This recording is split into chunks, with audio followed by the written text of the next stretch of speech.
RAB ও পুলিশের ক্ষমতা প্রয়োগের সীমানা নির্ধারণ করতে হবে। যাকে তাকে যখন তখন ইচ্ছা ধরে নিয়ে যাবে, গুম করে দেবে, সমুদ্রে ফেলাই দেবে, এটা মগের মুল্লুক না। ক্ষমতার বিকেন্দ্রীকরণ খুবই জরুরি। বাংলাদেশ এখন একটা ছোট দেশ না, 18 কোটি মানুষের দেশ। আমাদের পাশে যতগুলি রাষ্ট্র আছে প্রত্যেকটাতে প্রদেশ আছে। বাংলাদেশ হলো একমাত্র ঢাকা থেকে সব কিছু নিয়ন্ত্রণ করা হয়।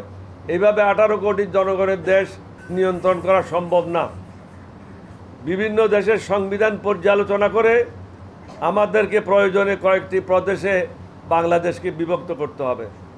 তাহলে ঢাকা বসবাসের উপযুক্ত নগরী হবে, জনগণের সমস্যা লাঘব হবে। একজন যার ধরে চাকরি হলো ঢাকা থেকে অনুমোদন নিতে হয়, তাহলে নতুন বাংলাদেশ কিভাবে বিনির্মাণ হবে? প্রত্যেক বিভাগে হাইকোর্ট স্থাপন করতে হবে। জনগণ অনেক টাকা পয়সা নষ্ট করে, অনেক কষ্ট করে তাদেরকে ঢাকায় আসতে হয়। জনগণের আর্থিক সংকটের মধ্যে ঢাকায় এসে মামলা পরিচালনা করা বছরের পর বছর এটা সম্ভব না। প্রত্যেক বিভাগে যদি হাইকোর্ট বেঞ্চ হয় তাহলে জনগণের জন্য সুবিধা হবে।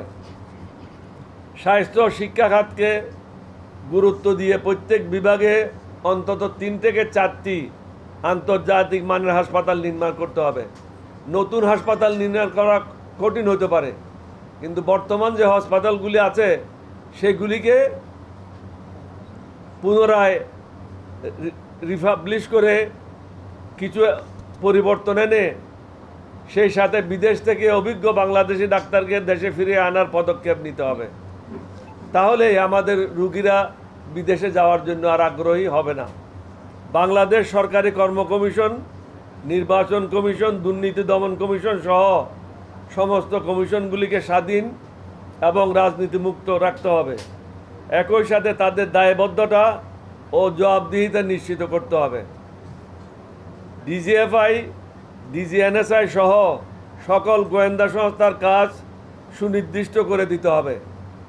এখন সবাই রাজনীতি নিয়েই ব্যস্ত থাকে, সব সংস্থাগুলি রাজনীতির পিছনে দৌড়ে, কিন্তু তাদের সকলের কাজ রাজনীতি করা না। প্রত্যেকের দায়িত্ব পৃথক পৃথক আছে, কিন্তু সেটা করছে না, এটা করে দিতে হবে।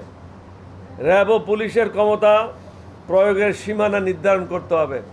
যাকে তাকে যখন তখন ইচ্ছা ধরে নিয়ে যাবে, গুম করে দেবে, সমুদ্রে ফেলাই দেবে, এটা মগের মুল্লুক না, এটা ঠিক করতে হবে। র্যাবের প্রধান সব সময় সশস্ত্র বাহিনী থেকে পদায়ন করতে হবে। সকল স্তরে পদায়নে রাজনীতিমুক্ত রাখার নিশ্চিত করতে হবে। স্বৈরাচারী আওয়ামী সরকারের আমলে যারা তাবেদারি করেছে তাদেরকে প্রমোশন দিয়েছে। আশা করি অন্তর্বর্তীকালীন সরকার তা শোধরানোর জন্য প্রয়োজনীয় পদক্ষেপ গ্রহণ করবেন। আগামীতে যেন কোনো সংস্থা বা প্রতিষ্ঠানের কর্মকর্তারা কোনো দলের সেবাদাস না হয় বা দলের সদস্য না হয় তা নিশ্চিত করতে পারলে বাংলাদেশের মাটিতে আর স্বৈরশাসক, দুর্নীতিবাজ, টাকা পাচারকারী, লুটেরাদের স্থান হবে না।